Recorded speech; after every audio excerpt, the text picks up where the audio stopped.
ಎಲ್ರಿಗೂ ನಮಸ್ಕಾರ ಫ್ರೆಂಡ್ಸ್. ಇಡಿಗಾಸ್ ಮನೆ ರುಚಿ ಚಾನಲ್ಗೆ ಸ್ವಾಗತ. ರೆಸಿಪಿ ಶುರು ಮಾಡೋದಕ್ಕೂ ಮುಂಚೆ ನೀವು ನಮ್ಮ ಚಾನಲ್ಗೆ ಫಸ್ಟ್ ಟೈಮ್ ವಿಸಿಟ್ ಮಾಡ್ತಿದ್ರೆ ಪ್ಲೀಸ್ ಸಬ್ಸ್ಕ್ರೈಬ್ ಮಾಡ್ಕೊಳ್ಳಿ, ಹಾಗೆ ಬೆಲ್ ಐಕನ್ನ ಒತ್ತಿ, ಹಾಗೆ ಶೇರ್ ಮಾಡಿ.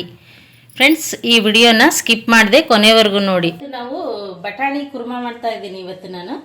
ಅದಕ್ಕೆ ಬೇಕಾಗಿರೋ ಇಂಗ್ರೀಡಿಯೆಂಟ್ಸ್ ನೋಡಿ. ಇದು ಅರ್ಧ ಕೆಜಿ ಬಟಾಣಿ, ಹಸಿ ಬಟಾಣಿ ಸುಲಿದಿಟ್ಕೊಂಡಿದ್ದೀನಿ.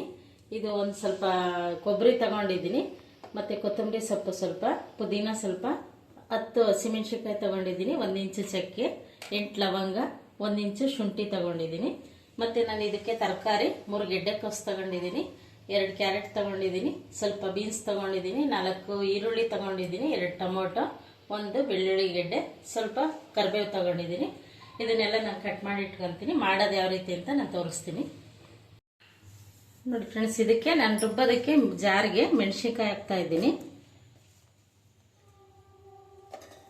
ಮತ್ತು ಶುಂಠಿ, ಬೆಳ್ಳುಳ್ಳಿ, ಚಕ್ಕೆ ಹಾಕ್ತಾ ಇದ್ದೀನಿ, ಲವಂಗ, 1 ಈರುಳ್ಳಿ ಹಾಕ್ತಾ ಇದ್ದೀನಿ ರುಬ್ಬೋದಕ್ಕೆ, ಮತ್ತು ಸ್ವಲ್ಪ ಕೊಬ್ಬರಿ ತಗೊಂಡಿದ್ವಲ್ಲ, ಕೊಬ್ಬರಿ ಆಗ್ಬೋದು, ಇಲ್ಲ ಕಾಯಿ ಆದರೂ ಆಗ್ಬೋದು, ಹಸಿಕಾಯಿ.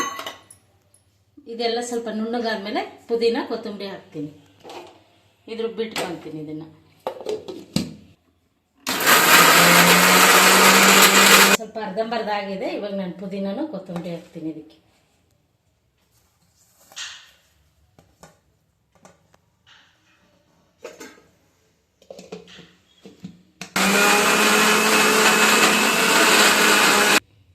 ನೋಡಿ ಫ್ರೆಂಡ್ಸ್, ಈ ರೀತಿ ರೆಡಿಯಾಗಿದೆ ಇದು ಮಸಾಲ. ಇದಕ್ಕೆ ಇವಾಗ ಸ್ವಲ್ಪ ಇದು ಕುಕ್ಕರ್ ಇದು ಕಾದಿ ಬಿಸಿಯಾಗಿದೆ. ಇವಾಗ ಇದಕ್ಕೊಂದು 5 ಸ್ಪೂನ್ ಅಷ್ಟು ಎಣ್ಣೆ ಹಾಕ್ತೀನಿ. ಈಗ ಎಣ್ಣೆ ಬಿಸಿ ಆಗಿದೆ ಫ್ರೆಂಡ್ಸ್. ಈಗ ಈರುಳ್ಳಿ ಹಾಕ್ತಾ ಇದ್ದೀನಿ, ಹಚ್ಚಿಟ್ಕೊಂಡು ಅಂತ ಹೇಳಿ.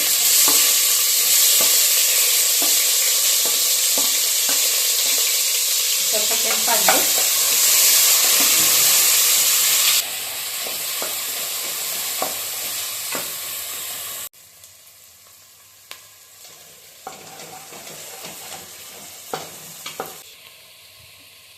ಕರ್ಬೇವಿನ ಸೊಪ್ಪು ಹಾಕ್ತಾ ಇದ್ದೀನಿ ಫ್ರೆಂಡ್ಸ್. ಕೆಂಪಾಗಿದೆ ಈರುಳ್ಳಿ. ಈ ಕರ್ಬೇವಿನ ಸೊಪ್ಪು ಹಾಕಿದ್ದೀನಿ.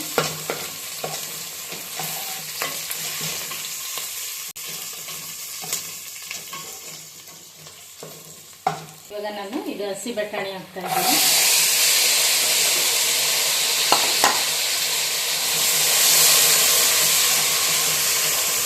ಸ್ವಲ್ಪ ಸುತ್ತು ಹುರ್ಕೋಬೇಕು ಎಣ್ಣೆಲಿ.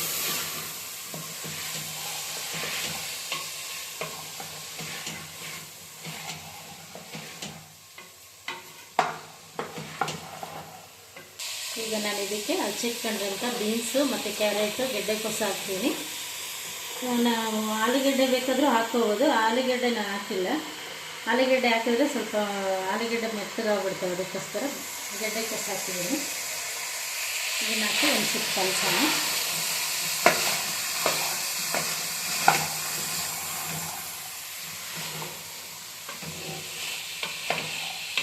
ಇದಕ್ಕೆ ನಾನು ಇವಾಗ ಟೊಮೊಟೊ ಹಾಕ್ತಾ ಇದ್ದೀನಿ.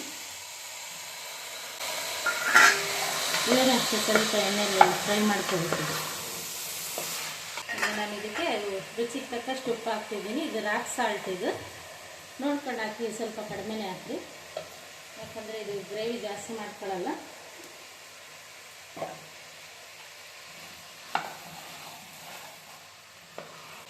ಈಗ ರುಬ್ಬಿರೋಂಥ ಮಸಾಲ ಹಾಕ್ತಾ ಇದ್ದೀನಿ ನಾನು.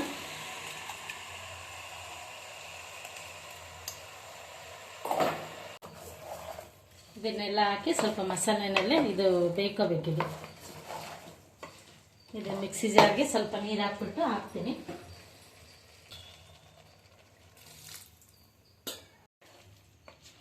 ಮಸಾಲೆಗೆ ಸ್ವಲ್ಪ ನೀರು ಹಾಕಿದ್ದೀನಿ. ಇದರಲ್ಲೇ ಬೇಯ್ಕೊಳ್ಳಿ. ಇದು ಸ್ವಲ್ಪ ಧನಿಯಾ ಪೌಡ್ರ್ ಏನಾದರೂ ಹಾಕ್ಕೋಬೋದು, ಸಾಂಬಾರು ಪೌಡ್ರು ಇದಕ್ಕೆ. ನೋಡಿ ಫ್ರೆಂಡ್ಸ್, ಇದಕ್ಕೆ ನಾನು 1 ಸ್ಪೂನಷ್ಟು ಧನಿಯಾ ಪೌಡ್ರ್ ಹಾಕ್ತಾಯಿದ್ದೀನಿ. ಮನೇಲಿ ಯಾವುದಿರುತ್ತೆ ಅದು ಹಾಕ್ಕೋಬೋದು, ಸಾಂಬಾರು ಪೌಡ್ರು ಹಾಕ್ಬಿಟ್ಟು ಎಲ್ಲ ಮಿಕ್ಸ್ ಮಾಡ್ಕೋಬೇಕು. ನೋಡಿ ಫ್ರೆಂಡ್ಸ್, ಈಗ ಮಸಾಲೆ ಎಲ್ಲ ತಳ ಬಿಟ್ಟಿದೆ ನೋಡಿ, ಅಲ್ಲಿವರೆಗೂ ಹುರ್ಕೋಬೇಕಿದೆ. ಇವಾಗ ನಮ್ಗೆ ಎಷ್ಟು ಬೇಕೋ ಅಷ್ಟು ನೀರು ಹಾಕೊಳ್ಳೋಣ. ಸ್ವಲ್ಪ ಹಾಕೊಳ್ರಿ, ಇದು ಯಾಕಂದರೆ ಗ್ರೇವಿ ಅಲ್ವಾ, ನೋಡ್ಕೊಂಡು ಸ್ವಲ್ಪ ಹಾಕೊಂಡ್ರೆ ಸಾಕಾಗುತ್ತೆ. ಮಸಾಲ ತಳ ಬಿಡೋ ತನಕ ಹುರ್ಕೊಂಡ್ರೆ ಚೆನ್ನಾಗಿರುತ್ತೆ ಟೇಸ್ಟ್. ಸಾಕಾಗುತ್ತೆ ಅನ್ಸುತ್ತೆ ಇಷ್ಟು. ಕ್ಲೋಸ್ ಮಾಡಿ 2 ವಿಷಲ್ ಹಾಕಿಸ್ತೀನಿ.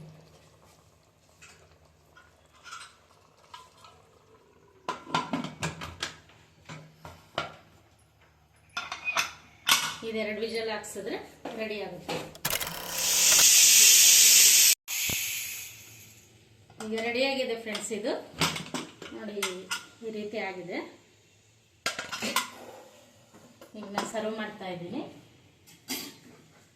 ಇದು ಪೂರಿ, ಚಪಾತಿ, ಇಡ್ಲಿ, ದೋಸೆ, ರೊಟ್ಟಿ ಮತ್ತು ಗೀ ರೈಸ್ಗೆ ಇದಕ್ಕೆಲ್ಲ ತುಂಬ ಚೆನ್ನಾಗಿರುತ್ತೆ ಇದು ಕುರ್ಮಾ.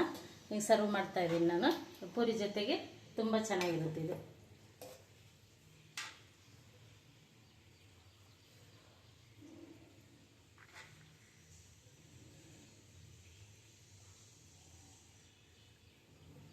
ಈ ರೀತಿ ಒಂದ್ಸಲ ಟ್ರೈ ಮಾಡಿ ಫ್ರೆಂಡ್ಸ್. ಹೇಗಿದೆ ಅಂತೇಳಿ ನನಗೆ ಕಮೆಂಟ್ ಬಾಕ್ಸಲ್ಲಿ ತಿಳಿಸಿ.